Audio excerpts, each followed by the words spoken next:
Ring the bell.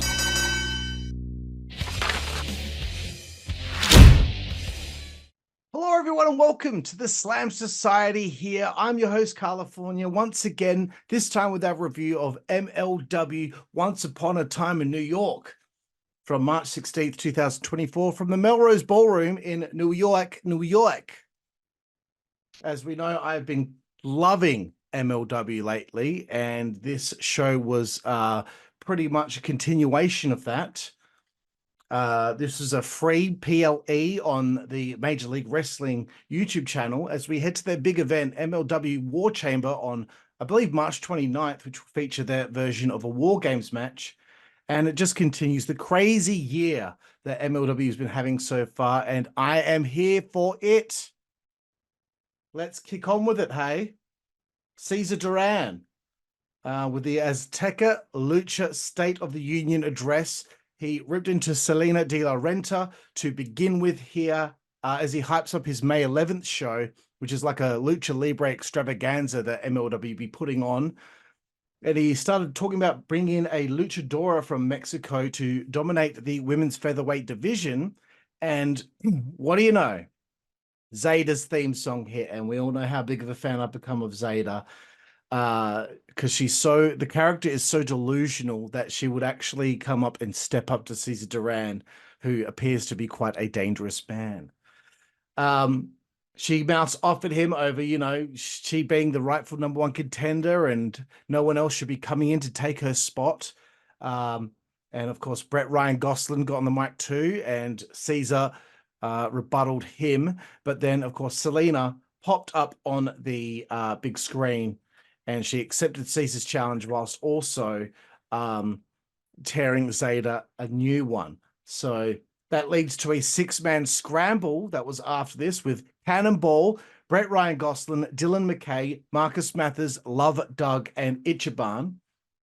They are always opening with these multi-man matches, it seems, on these shows, which I don't have, a real reason to be mad about. That's fine.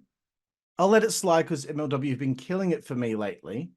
As Cannonball made his entrance, he was attacked by Akira with a pipe, and a brawl took place with Akira, Jake Christ, and of course the Calling, Ricky Shane Page and Sammy Callahan, which was broken up by security as Cannonball was on the ground, unable to really compete until later in the match. It was a match of flip, flop, and fly. And after a few minutes of high-flying action, Cannonball changed the proceedings by finally getting in the ring and showing off his size differentiation, with all the other guys in the match. I thought he needed the win here to build him up for War Chamber, so it looks like he's a threat in that match. Mads Kruger interrupted the feed at one stage and said something about standing by for instructions, so I knew something epic was going to happen on this show. Brett Ryan ended up picking up the win with a victory roll on Dylan McKay, and Zayda was stoked about the situation, which is always a joyful sight for my eyes. Brett Ryan Gosselin via pinfall in 6 minutes, 28 seconds. Let's keep going. Singles match up next. Bad Dude Tito with Jesus and Salina, so he has now joined her group, taking on Azteca 66. So I guess he's got like all these job guys in his stable, Cesar Duran. I knew he was going to get squashed. One side note I'd like to put in there is Christian Cole, who's been on color commentary, has really settled into his role quite well, and it's almost like we can't even remember that Matt Striker was there. From the outset, Azteca 66 strikes with no soul by Tito, who could have won the match with an exploder suplex quite early on. It was pretty much a foregone conclusion. Bad Dude Tito hit a Steiner screwdriver to win. He comes across as legit, and he could very well be the ace in the hole that Salina needs for her group. So he wins in 1 minute, 25 seconds. A video then aired of Unagi Sayaka, who I believe is from TJPW. She will debut for MLW at War Chamber on the 29th, where she will challenge the featherweight champion. Saint Laurent walked out, and he was still wearing a neck brace as he introduces the World Titan Federation's own AJ Francis, who cut a promo, which is his forte. And this is the first post WWE match I believe I'm seeing of him. Even though I would say I don't even think I saw a WWE match of his. That's just because I don't watch the weekly show. Mr. Thomas charged the ring after some back and forth with AJ and Alex Kane on the microphone.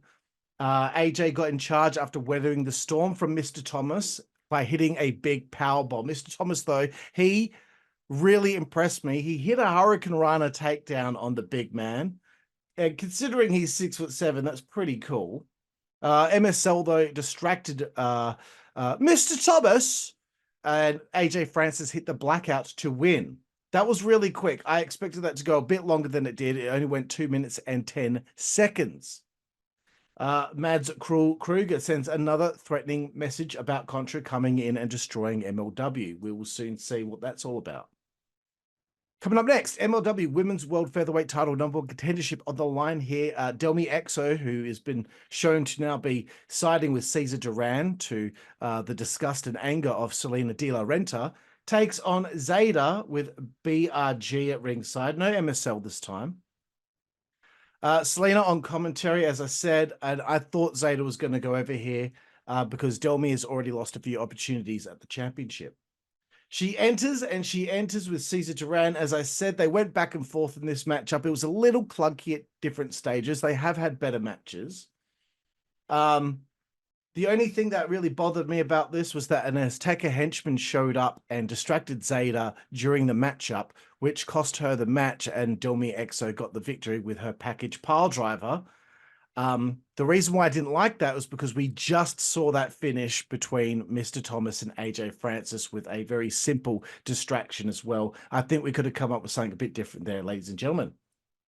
Zayda had a meltdown after the match about it, and Janai Kai made her entrance as Salina confronted Zayda.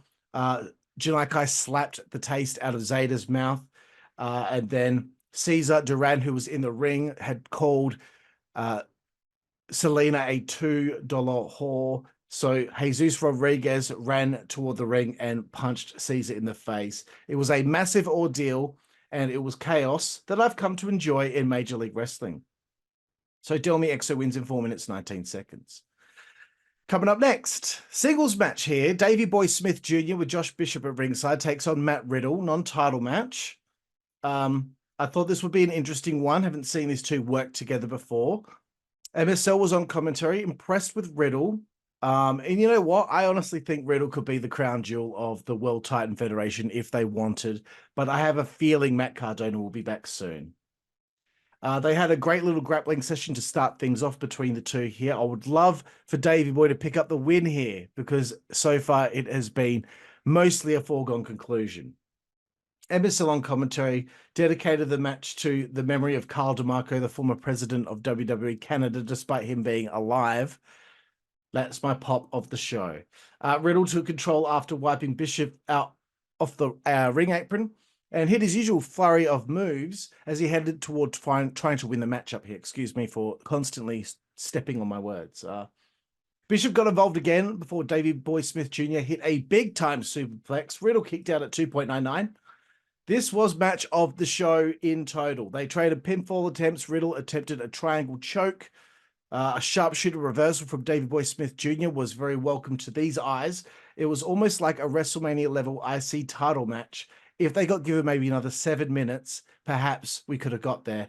But Riddle got a big victory after another pinfall reversal exchange between the two. Riddle wins in 11 minutes, 51 seconds, longest match on the show. Court Bauer made his entrance, and here comes the most epic, I guess, segment on the show. He wanted to make an announcement, but as he did, it was now time for Kruger to strike. He aired a video which said eliminate the target, and I have never seen anything like this. The way that it was shot, the way that it was put together, all of his goons, his henchmen attacked Court Bauer and a lot of the MLW roster who came out to try and make the save, and referees and all that were getting flung everywhere. Mads then cut another promo about blood being on MLW's hands as he took over the feed. CEO was out. The roster was on the floor. The referees were down. What a visual.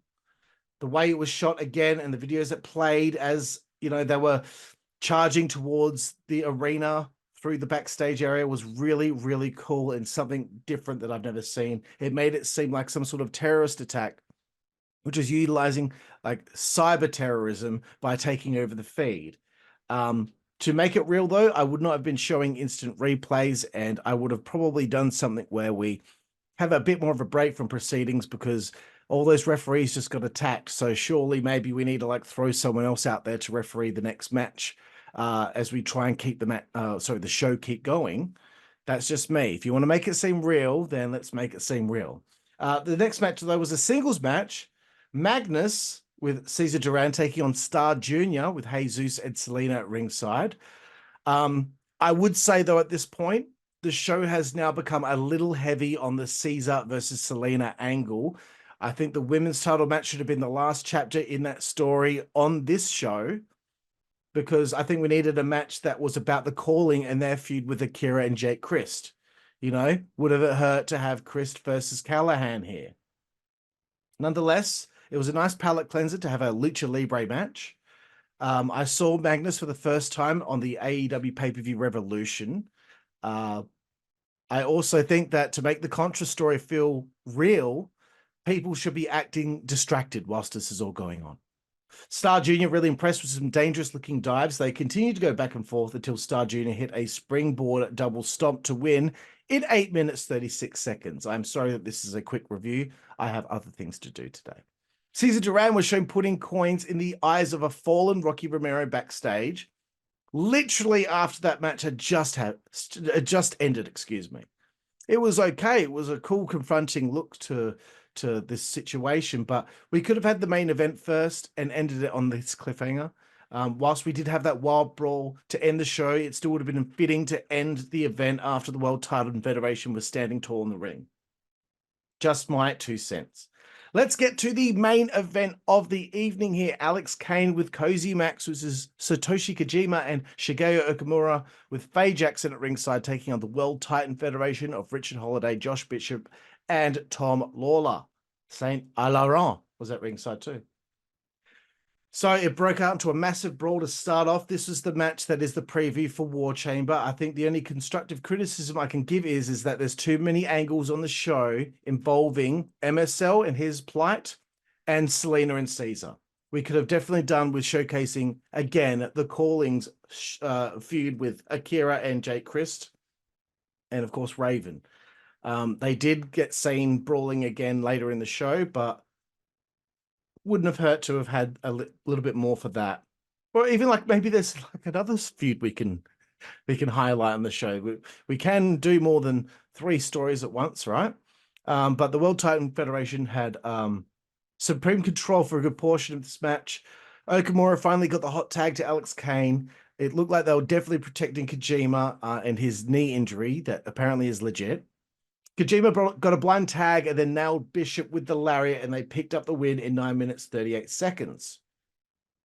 After the match, the World Titan Federation attacked the babyfaces as Gosselin and Davey Boy Jr. came out to really make the odds in their favor. The Calling were then seen brawling with Akira and Jake Christ on the roof. Then the second gear crew came to make the save, and it was complete mayhem to finish off the show at Once Upon a Time in New York. AJ Francis also made an entrance to go after Alex Kane, and the World Titan Federation stood tall to end the show. Very, very cool to see that they finally figured it out and they're on top. So I had more constructive criticism for MLW on this show than I have in the last few months, because I think from top to bottom, it has been a pretty solid show for 2024. Even late 2023, when I started watching, I've been very impressed. All the angles mean something, and it's certainly something that AEW and TNA could look at right now, as their stories are either non-existent or completely cookie cutter. War Chamber is upon us at the end of the month, and Major League Wrestling is still cooking with gas. So there we have it. My review here of MLW Once Upon a Time in New York. I'll give this a 7.5 out of 10. Very good show. 7.5 is a good rating. And yeah, I'm always constantly looking forward to the next thing that this company does. So there we have it, everyone. Karlifornia Slam Society, please check out our vlogs that we've got on our YouTube channel where we show our experience over the 3 days that we had of WWE Elimination Chamber here in Perth, Western Australia. Please make sure you also subscribe, leave a comment, hit the bell as well so you get notified as soon as we have a new video up. Really would appreciate that, as well as I've appreciated your time. Isn't that nice? Thank you again. And guess what? We will see you down the road. Thank you.